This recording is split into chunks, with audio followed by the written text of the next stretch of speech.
Mateo capítulo 8, versículo 23. Cuando entró Jesús en la barca, sus discípulos le siguieron y de pronto se desató una gran tormenta en el mar, de modo que las olas cubrían la barca, pero Jesús estaba dormido. Y llegándose a él, le despertaron diciendo: Señor, sálvanos, que perecemos. Y él les dijo: ¿por qué estáis amedrentados, hombres de poca fe? Entonces se levantó, reprendió a los vientos y al mar, y sobrevino una gran calma. Y los hombres se maravillaron diciendo: ¿quién es este que aún los vientos y el mar le obedecen? Bueno, como ya ustedes saben, este jueves en la tarde tuvimos un serio inconveniente en el techo de nuestra iglesia debido al error involuntario de uno de los obreros que estaba impermeabilizando el techo, y la fuerte lluvia que cayó esa noche y en la madrugada del viernes, el salón de cultos de nuestro edificio sufrió daños considerables, y es por esa razón que no podemos usar las facilidades en el día de hoy. Todavía necesitamos hacer una evaluación más profunda de los daños, pero esperamos en el Señor que sea menor de lo que se ve y que pronto nosotros podamos regresar a la normalidad. Ahora, es por esa razón que los pastores decidimos detener momentáneamente la serie de Romanos que venimos exponiendo desde hace ya varios meses, los domingos en la mañana, para poner este evento en perspectiva que viene a sumarse a todas las complicaciones, a todas las dificultades que nosotros venimos experimentando por causa de la pandemia. Y mi propósito en esta mañana es enfocar la naturaleza de las pruebas a la luz de este pasaje que acabamos de leer en el Evangelio de Mateo, para luego detenernos a considerar cómo funciona la fe cuando estamos en medio de la prueba. Mis hermanos, Pablo nos dice en 2 Corintios capítulo 5 versículo 7 que es por fe que andamos, no por lo que vemos, es por fe que andamos. Y el autor de la carta a los Hebreos nos recuerda que sin fe es imposible agradar a Dios. Sin fe es imposible agradar a Dios. Podemos dedicarnos a las tareas más sublimes, a las tareas más extraordinarias, pero si no están acompañadas de fe, no serán del agrado de Dios. Ahora, la enseñanza de la Biblia acerca de la fe no deja de ser misteriosa y paradójica. Por un lado, la Biblia dice que la fe es un regalo de Dios. Dice Pablo en Filipenses, por ejemplo, capítulo 1, versículo 9, a vosotros se os ha concedido, a vosotros se os ha dado de gracia, no solo que creáis en Él, sino también que padezcáis por Él. La fe es un regalo de la gracia de Dios. Sin embargo, la Biblia nos dice que aunque la fe es un regalo de Dios, somos tú y yo los que creemos. Dios da la fe, pero nosotros somos los que ejercemos fe. Es por eso que Pablo nos exhorta en Efesios capítulo 6 a tomar el escudo de la fe con el cual podamos apagar los dardos de fuego del maligno. Somos tú y yo que tomamos la armadura. La armadura es de Dios, pero somos tú y yo que usamos la armadura. Y eso es precisamente lo que aprendemos de este pasaje. Esta historia tan conocida y narrada en una forma tan sencilla en el Evangelio de Mateo contiene algunas enseñanzas muy profundas acerca del ejercicio de la fe en medio de las pruebas.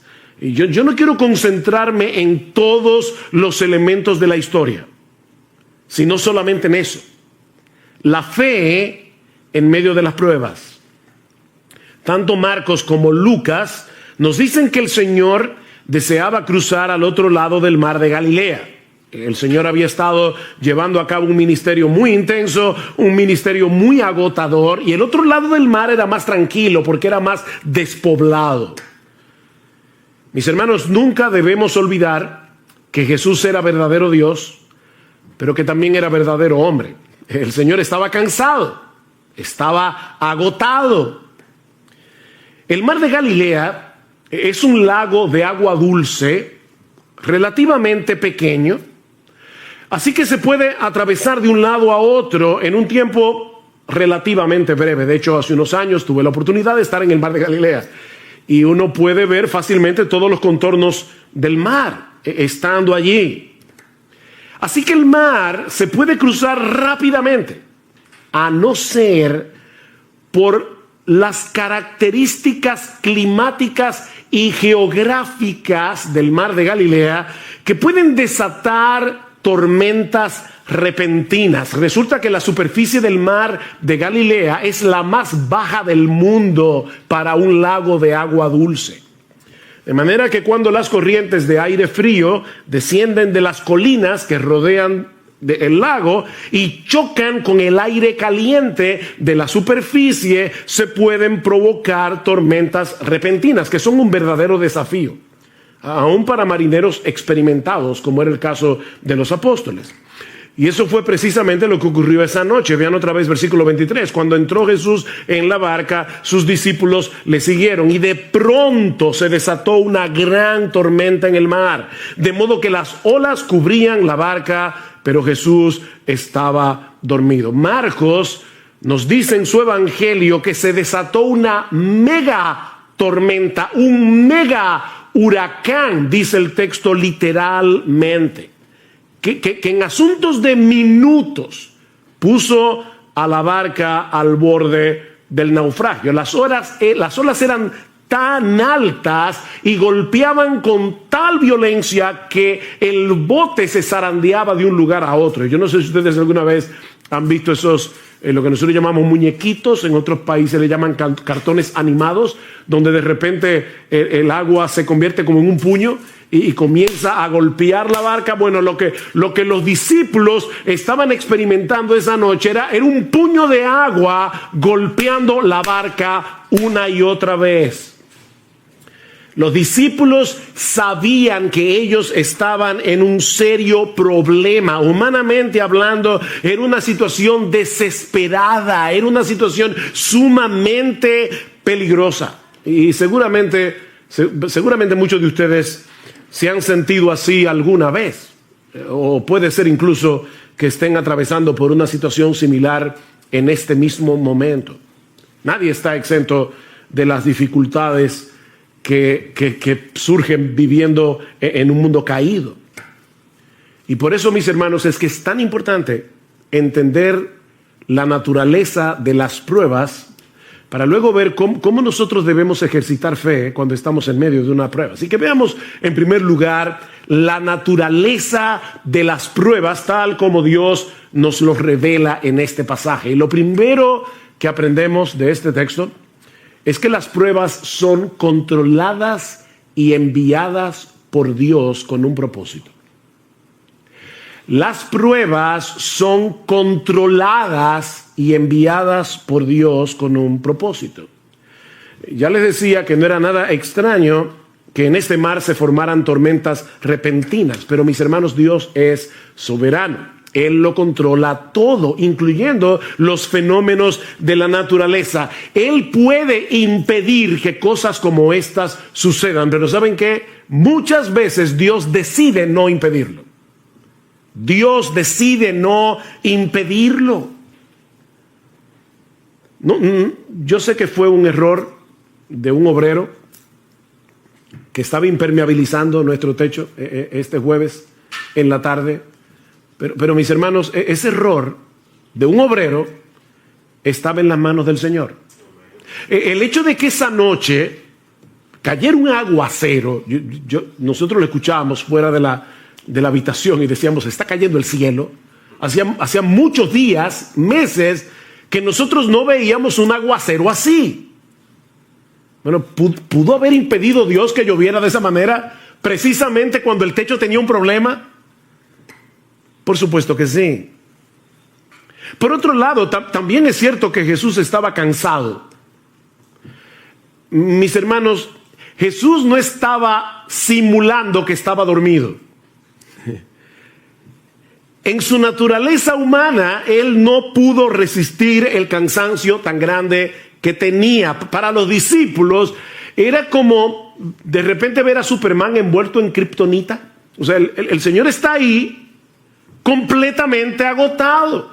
Era tal el agotamiento de Jesús que ni el ruido de las olas ni el movimiento de la barca pudieron despertarlo. Él estaba completamente exhausto. Así que los discípulos sabían que su experiencia como marinero no les serviría de nada para poder maniobrar en una tormenta como esa, y por lo visto tampoco contaban con Jesús. Era una situación realmente desesperada. Pero mis hermanos, la Biblia nos enseña una y otra vez que las pruebas nacen en el trono de Dios. Las pruebas nacen en el trono de Dios. ¿Ustedes recuerdan cuando Noemí regresó a Belén desde los campos de Moab, sin marido, sin hijos? ¿Cuál fue su explicación teológica a sus vecinos en Belén? El Todopoderoso me afligió. El Todopoderoso me afligió. Mis hermanos, las pruebas nacen en el trono de Dios. Jehová dio, Jehová quitó. Sea el nombre de Jehová bendito. Job no dijo, el diablo me quitó lo que Dios me dio. No, fue Dios que me lo dio y fue Dios que me lo quitó. No somos víctimas de un destino ciego. Estamos en las manos de un Dios lleno de sabiduría, de un Dios lleno de poder, que controla todas las cosas para su gloria y para el bien de su pueblo. Mis hermanos, déjenme hacerles una pregunta. ¿Quién fue que tomó la decisión de embarcarse esa noche para cruzar el lago? Fue Jesús. Él era el único responsable de que ellos estuvieran en esa situación. Y la tormenta que se desató esa noche repentinamente no era otra cosa que la voz de Dios levantando el viento, levantando las olas. Dice en el Salmo 107, Él habló y levantó un viento tempestuoso que encrespó las olas del mar. No fue la madre naturaleza la que provocó esa tempestad, fue el decreto soberano de Dios. Él metió a los discípulos en medio de ese mega huracán, porque quería enseñarles algo acerca del poder y la autoridad del Señor Jesucristo. Así que, mi hermano, si tú estás ahora en medio de una prueba, sea grande, sea pequeña, tal vez no es un mega huracán, pero sea grande o sea pequeña, tú tienes que entender que fue Dios el que te metió en esa prueba. No fue el destino. No fue un virus invisible.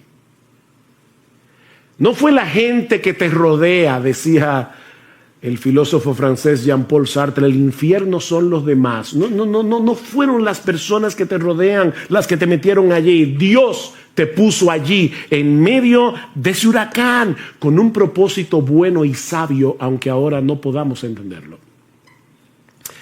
Pero este pasaje también nos enseña que las pruebas llegan sin aviso. Las pruebas suelen llegar sin aviso. Cuando los discípulos entraron en la barca, no podían imaginar lo que estaba a punto de ocurrir. Mateo nos dice que la tormenta se desató de pronto. ¿Lo ven en el versículo 24? De pronto, repentinamente. Las pruebas se introducen en nuestras vidas sin pedir permiso. Por eso es que Santiago dice, amados míos, tened por sumo gozo cuando os halléis en diversas pruebas. Y la idea es, cuando ustedes se encuentren de repente en diversas pruebas, nosotros quisiéramos que las pruebas vinieran como espaciadas, ¿verdad? Que viniera una hoy, otra el año que viene. Pero dice Santiago, no, a veces tú tienes una prueba y luego vienen 25 juntas. Cuando os halléis en diversas pruebas, o como dice el texto literalmente, pruebas de diversos colores. Y desde nuestro punto de vista, las pruebas siempre llegan en el momento más inoportuno. Yo siempre me pregunto cuando escucho a la gente decir, wow, este era el peor momento para tener un problema económico, o este era el peor momento para yo enfermarme, este era el peor momento para tener una cirugía no planificada. ¿Cuándo es el mejor momento para tener un problema económico? ¿Cuándo es el mejor momento para tener una enfermedad incurable?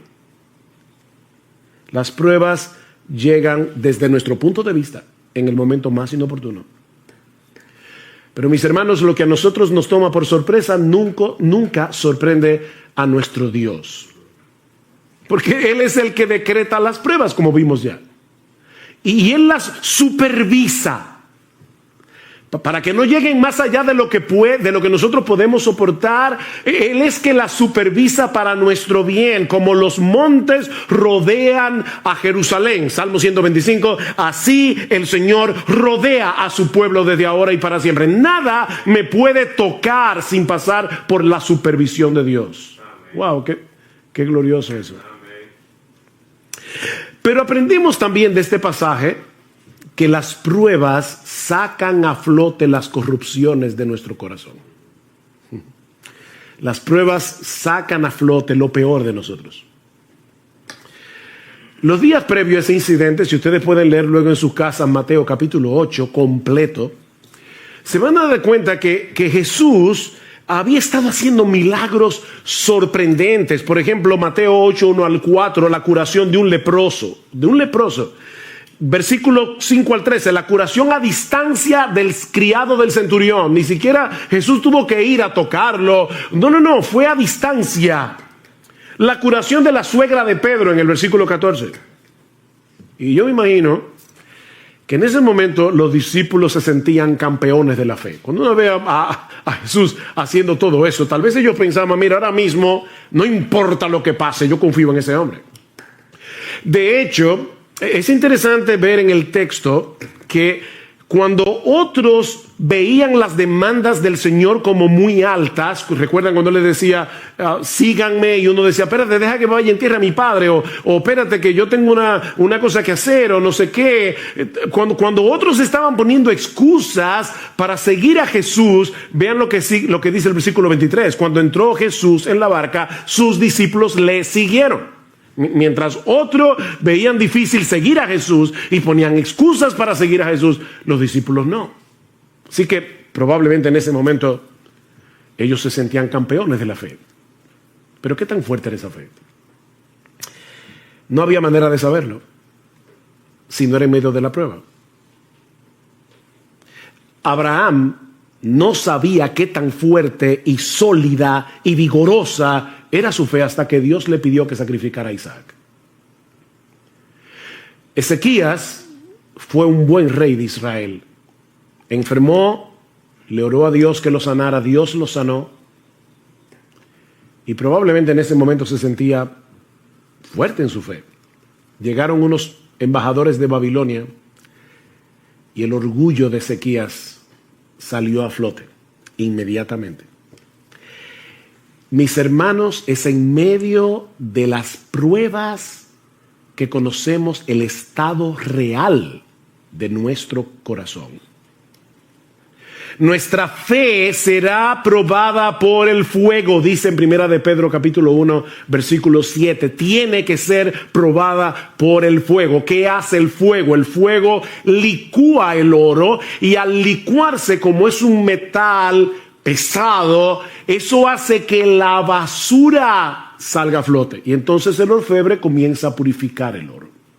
Pero tiene que ser por medio del fuego. Yo estoy seguro que a nadie le gustaría ir a una joyería, comprar una prenda pensando que es de oro y después resulta que era de hojalata. El oro tiene que ser probado, y se prueba con fuego, no solo para ver su genuinidad, sino también para librarlo de impurezas. El oro tiene que ser probado por fuego, y nuestra fe también. Nuestra fe también tiene que ser probada. Y cuando somos probados, es que podemos ver una verdadera radiografía de lo que hay en nuestro corazón. Pero aprendemos también de este relato que las pruebas son un antídoto contra nuestro sentido de autosuficiencia. Las pruebas son un antídoto contra nuestro sentido de autosuficiencia. Estos hombres eran pescadores, bueno, y eran pecadores también, pero eran pescadores experimentados, eran marineros de experiencia. Seguramente ellos habían estado en tormentas anteriormente en el mar de Galilea, porque eso era muy común. Pero ahora Dios los había colocado en una situación tan extrema que ellos sabían que toda su experiencia no les serviría de nada. De nada.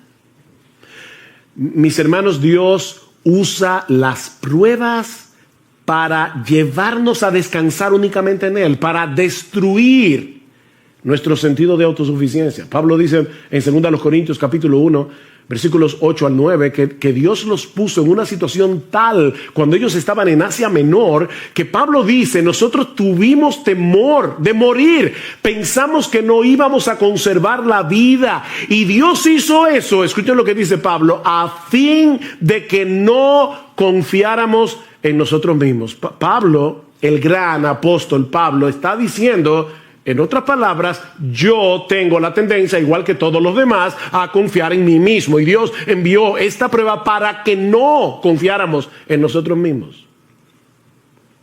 Todos nosotros tenemos una fuerte tendencia a confiar en nuestras propias capacidades. Y ¿saben qué? Nunca somos más débiles, ni estamos en una condición más vulnerable que cuando somos atrapados por el sentido engañoso, porque es una ilusión, de que nosotros podemos hacer las cosas en nuestras propias fuerzas. Eso es una ilusión. Pero cuando estamos en medio de las pruebas, percibimos más claramente lo frágiles que somos, y eso nos mueve a buscar nuestro refugio únicamente en Dios. Por eso es que Pablo dice en esa misma carta al final, 2 Corintios 12, por tanto, de buena gana me gloriaré en mis debilidades, para que repose sobre mí, para que tabernaculice sobre mí, para que el poder de Cristo haga una tienda de campaña sobre mí. Es lo que está diciendo Pablo, por lo cual, por amor a Cristo, me gozo en la debilidades, en afrentas, en necesidades, en persecuciones, en angustia, porque cuando soy débil, entonces soy fuerte. Cuando soy débil. Nunca estamos en una mejor condición espiritual que cuando percibimos que se acaban nuestras fuerzas, que ya no tenemos otra opción que ampararnos en el poder de la gracia de Dios. Pero lo más importante que nosotros aprendemos de este pasaje acerca de la naturaleza de las pruebas es que las pruebas nos brindan una excelente oportunidad para crecer en nuestro conocimiento de Dios y de sus caminos. Las pruebas son una escuela. Una escuela. Versículo 27. Y los hombres se maravillaron diciendo, ¿quién es este? Fíjense, ellos habían visto a Jesús hacer milagros. Pero ahora se están preguntando, ¿quién es este? Este hombre no encaja dentro de nuestras categorías humanamente hechas. Cristo no encaja. ¿Quién es este? Que aún los vientos y el mar le obedecen. Esto no era una mera teoría para ellos. O sea, no fue que ellos vieron cómo Jesús se levantó de la barca. Y yo les decía al principio, yo no voy a estudiar y considerar cada uno de los detalles de la historia, pero ustedes recuerdan, ¿verdad? Jesús está dormido, los discípulos lo despiertan, Cristo mira el mar, mira el viento y le dice, cállate. Y la reacción de los discípulos no fue, wow, qué interesante. O sea, fíjate, él solamente, dijo la palabra y el mar se calmó. No porque ellos ya conocían eso en teoría. Ellos sabían que Jesús era poderoso, porque lo habían visto sanar. Recuerden, milagrosamente a leprosos, al criado del centurión. Ellos sabían que Jesús tenía poder. Pero ahora estaban tomando un examen práctico. Mis hermanos, las pruebas convierten el conocimiento teórico que nosotros tenemos de Dios en verdadero conocimiento. Job tuvo que pasar por todo lo que pasó para poder decir al final de su libro, de oídas te había oído. Un hombre que conocía al Señor, que adoraba a Dios día tras día, que oraba por sus hijos, un hombre piadoso. Y sin embargo está diciendo, Señor, yo no hubiera podido conocerte de no haber pasado por esta experiencia. De oídas te había oído, pero ahora mis ojos te ven. Déjame hacerte una pregunta. ¿Cuál es la mejor manera de aprender a jugar un deporte? ¿Leyendo un manual sobre las reglas de juego, los movimientos? Mira, nosotros podemos tener un manual escrito por Leo Messi acerca de cómo jugar el fútbol y aprender el manual de memoria, pero la única forma de aprender a jugar fútbol es jugando fútbol. Esto no es teórico, hermanos. Esto no es teórico. Y lo mismo ocurre con la teología. Dios quiere que nosotros le conozcamos íntima y personalmente. Dios quiere que nosotros confiemos en Él, no teóricamente, sino en la práctica. Sí debemos estudiar la Biblia, obviamente. Sí debemos leer buenos libros de los atributos de Dios, de la teología. Eso es extremadamente importante. Pero ese conocimiento vendrá a ser verdadero conocimiento cuando nosotros podamos aplicarlo en medio de la tormenta. Así que son muchas las cosas que Dios nos enseña en medio de las pruebas. ¿Ven? Jamás podremos conocerlo mejor a Él y conocernos mejor a nosotros mismos a menos que atravescamos por diferentes pruebas. Alguien decía muy sabiamente, contemplo el mundo a través de mis lágrimas, porque quizás así vea cosas que no vería con los ojos secos. Contemplo el mundo a través de mis lágrimas, porque quizás así voy a ver cosas que yo no vería con los ojos secos. Hay cosas que no se ven con los ojos secos, se ven llorando. Pero este pasaje, tan sencillo, ¿verdad? Son solo como 4 versículos. También nos enseña algunas cosas acerca del ejercicio de la fe en medio de las pruebas. Ya vimos lo que el pasaje nos enseña acerca de la naturaleza de las pruebas. Pero veamos ahora lo que nos enseña este pasaje acerca del ejercicio de la fe en medio de las pruebas. Esa noche, los discípulos se dejaron controlar por el miedo, se dejaron controlar por la angustia, a tal punto que no solo pusieron en dudas el poder de Jesús, sino también su amor y su cuidado.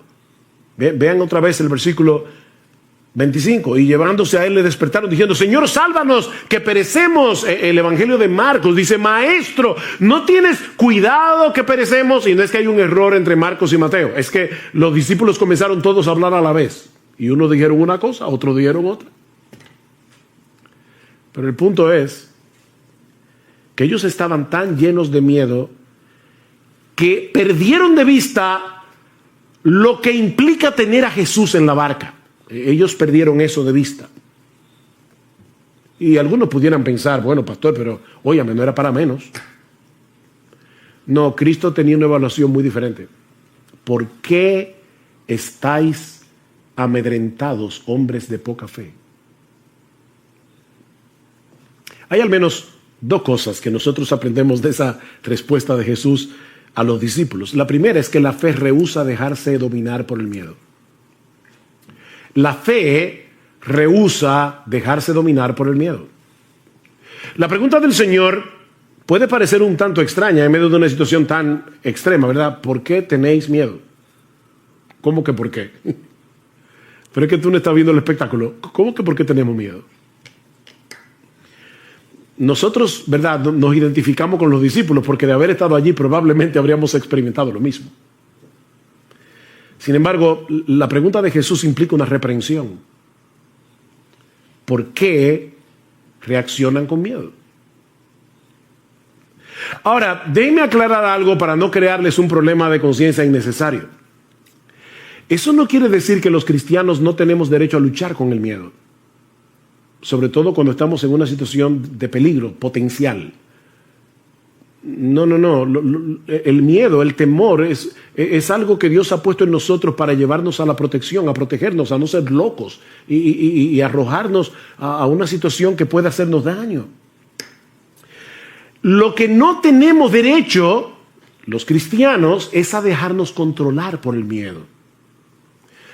Fíjense, nosotros tenemos derecho a tener una lucha inicial con el miedo.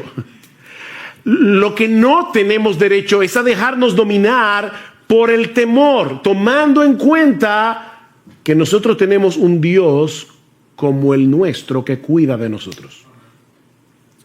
Los discípulos perdieron el control de sí mismo al punto de hablarle a Jesús con insolencia.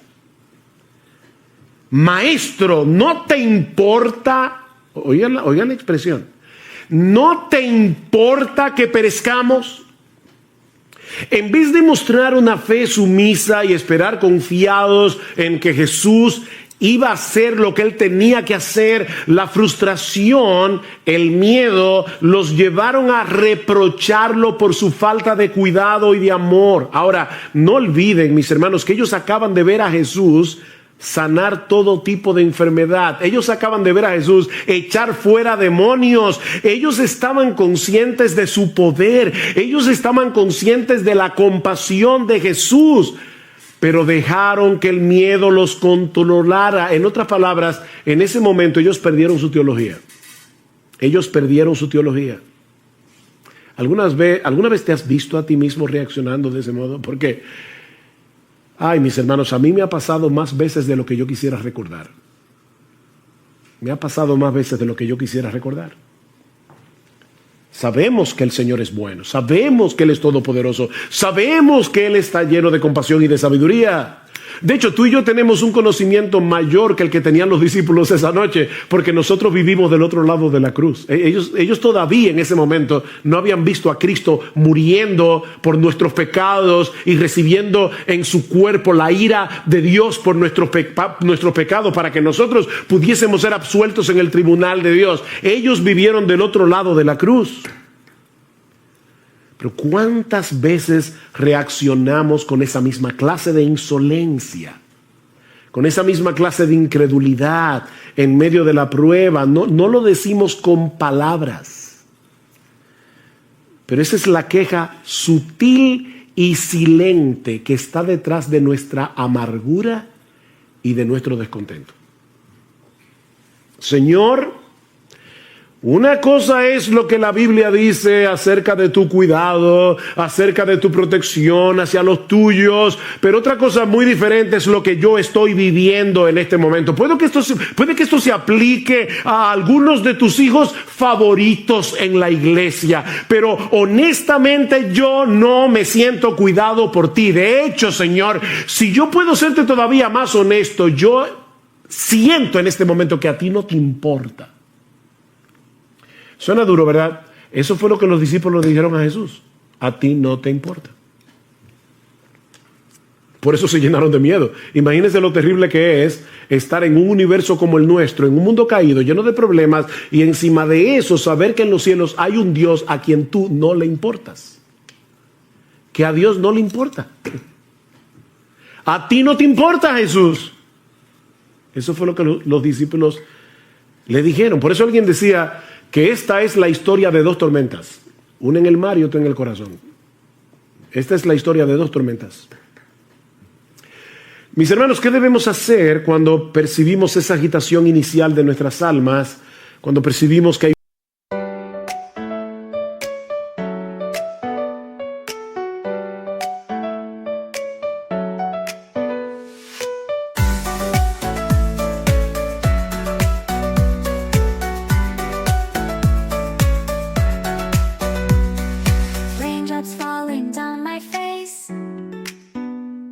like tiny tears in a happy chase, hopping through the puddle sea, colors dancing wild and free. Skies are gray but I don't mind, cool raindrops on my skin I find, kicking off my Saturday, watch the clouds just drift away. Rainbow in the rain, what a sight, colors shining oh so bright, dancing in the streets so bright, everything will be alright.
un peligro o una aflicción, porque decimos la fe rehúsa dejarse dominar por el miedo. Sí, pastor, eso suena muy bonito, pero ¿cómo yo hago eso? Pero eso me lleva a la segunda enseñanza, a la segunda lección que nosotros podemos aprender de este relato sobre el ejercicio de la fe en medio de las pruebas, y es el hecho de que hay algo que nosotros tenemos que hacer con la fe. O si quieren ponerlo de otro modo, nosotros aprendemos de este relato no solo que la fe rehúsa dejarse dominar por el miedo, sino que la fe es una actividad. La fe es una actividad. Lo que yo quiero decir con esto es que la fe no se dispara automáticamente en medio de las pruebas. Se trata de algo que nosotros tenemos que poner en acción. Tú y yo somos responsables de tomar el escudo de la fe. Lucas, en el relato paralelo, nos dice que luego que el Señor calma el mar en tempestad, Él le pregunta a los discípulos, ¿dónde está vuestra fe? ¿Ven la pregunta? Eso es como el individuo que se compra un revólver para defenderse de los ladrones, lo esconde muy bien, y entonces cuando de repente lo asaltan y él le cuenta el relato a un amigo y le dice, wow, me asaltaron, y el revólver dice, no, los ladrones no lo encontraron, pero no hizo nada. O sea, él tenía el revólver ahí, pero no hizo absolutamente nada. Lo que Jesús le está diciendo es, ¿dónde está? ¿Qué hicieron ustedes con la fe? ¿Dónde está vuestra fe? ¿Qué hicieron ustedes en ese momento con la fe que tienen en mí? Porque mis hermanos, ellos tenían fe en Jesús, por eso lo despertaron. Pero no hicieron nada con esa fe, aparte de despertar a Jesús insolentemente. Mis hermanos, hay algo que debemos hacer con nuestra fe para impedir que la angustia nos arrope. ¿Qué dice el salmista en el Salmo 56? En el día que temo, fíjense, no es yo nunca tengo miedo, no. En el día que temo yo en ti confío, en el día que temo yo tomo la decisión de confiar en ti. Yo tomo la decisión de pensar correctamente. Por eso decimos que la fe es una actividad, porque es la actividad de mantener a raya nuestra incredulidad con la palabra de Dios. Nosotros tenemos que mantener a raya la serpiente de la duda, la serpiente de la incredulidad con la palabra de Dios. El problema de los discípulos en la barca es que ellos no se hicieron cargo de la situación, sino que dejaron que la situación se hiciera cargo de ellos, que la situación los controlara. Miren, mis hermanos, cada vez que nosotros estamos en medio de una prueba, la voz de la duda comienza a hablar inmediatamente. Y lo que pasó esa noche es que ellos dejaron que la voz de la duda controlara la conversación, en vez de escuchar la voz de Dios a través de su palabra. ¿Por qué te abates, oh alma mía? Fíjense, ¿qué está haciendo el salmista aquí? Él está acallando la voz de la duda. ¿Por qué te abates, oh alma mía? ¿Por qué te turbas dentro de mí? Espera en Dios, porque aún he de alabarle, salvación mía y Dios mío. Háblale a tu alma, no dejes que la voz de la duda hable sin control. A final de cuentas, sí, el pánico de los discípulos no era justificado. No era justificado a pesar de la tormenta, porque el Rey de Gloria, el Creador de los cielos y de la tierra, estaba con ellos en la barca. Y en ningún momento dejó de estar en control en su naturaleza divina, ni siquiera cuando su naturaleza humana estaba dormida. ¿Ven? Verdadero Dios, verdadero hombre. Él estaba dormido, eso era verdad. Pero su divinidad seguía despierta. El gran problema de los discípulos no era la tormenta, era la falta de fe. ¿Por qué estáis amedrentados, hombres de poca fe? Hombres de poca fe. Ellos no habían conectado los puntos entre los milagros que habían visto hacer a Jesús y la situación por la que estaban pasando en ese mismo momento. Era unas horas después. No conectaron los puntos. Mis hermanos, no son las circunstancias de la vida que nos llenan de temor. Lo que nos llena de temor es la falta de fe. Nosotros tenemos un montón de información almacenada en la cabeza. acerca del poder de Dios, del amor de Dios, de la sabiduría de Dios. Pero en el momento de la prueba, nuestro diálogo interior nos traiciona. Y entonces, ¿ahora qué? Y si entonces, y si pasa, y si viene. Ven, el diálogo interior nos traiciona. Lo que nos decimos a nosotros mismos no concuerda con nuestra teología. ¿Ven? Y terminamos dominados por el pánico. Pablo dice que los creyentes sabemos que a los que aman a Dios todas las cosas les ayudan a bien. O sea, Pablo dice, tú eres creyente, tú sabes eso porque el Espíritu Santo te lo ha enseñado, no solamente en su palabra, es que el Espíritu Santo nos habla esa verdad al corazón. Sabemos que a los que aman a Dios todas las cosas les ayudan a bien. ¿Cuál es el problema entonces? Que nos dejamos arrastrar a ese lugar que Juan Bunyan bautizó como llanura del olvido, en el libro de La Peregrina. Y dice Bunyan, por cierto, esa es la parte más peligrosa de estos contornos, la llanura del olvido. Pues si alguna vez los peregrinos sufren algún desastre, es precisamente cuando se olvidan de los favores que han recibido y de lo inmerecidos que son estos.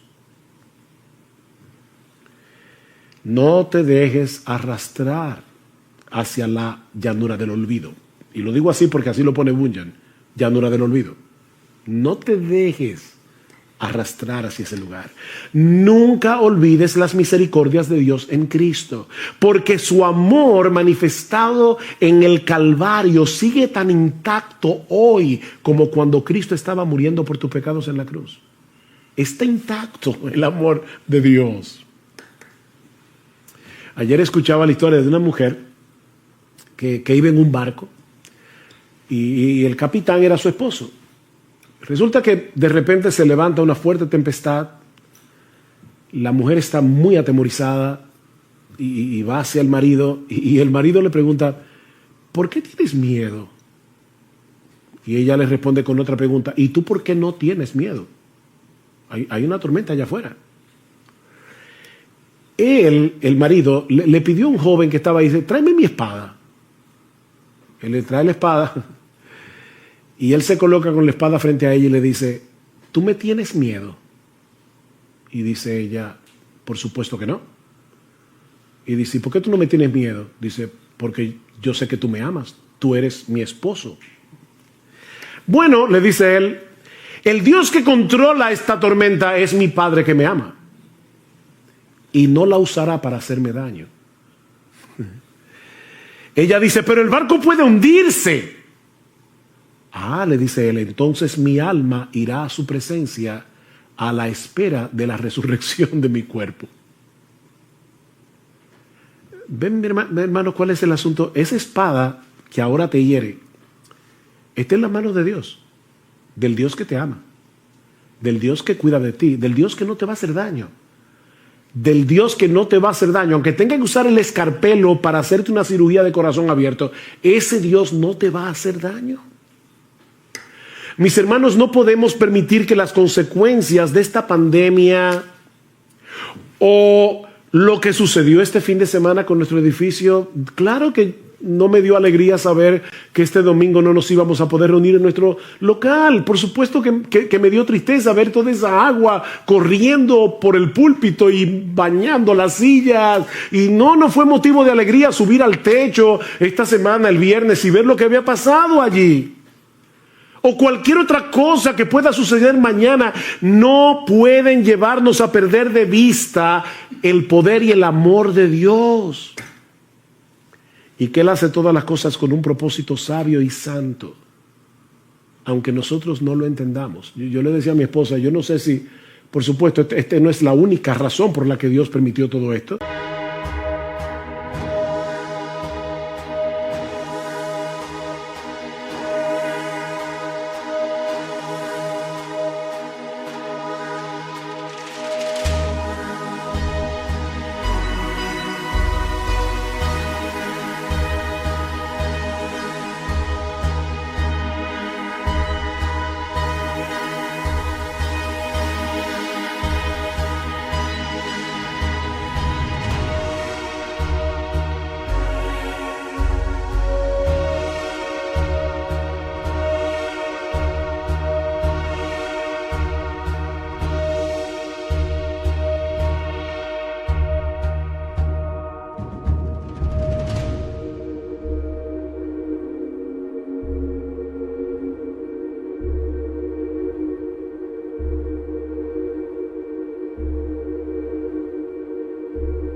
Pero quién sabe si Dios quería que nosotros cambiáramos el mensaje de Romanos y predicáramos este mensaje, una de las razones por las que Dios obró para que mucha gente fuera consolada a través del texto de Mateo 8. ¿Quién sabe? Dios tiene tantos propósitos que solo los descubriremos todos cuando lleguemos al cielo. ¿Y acaso?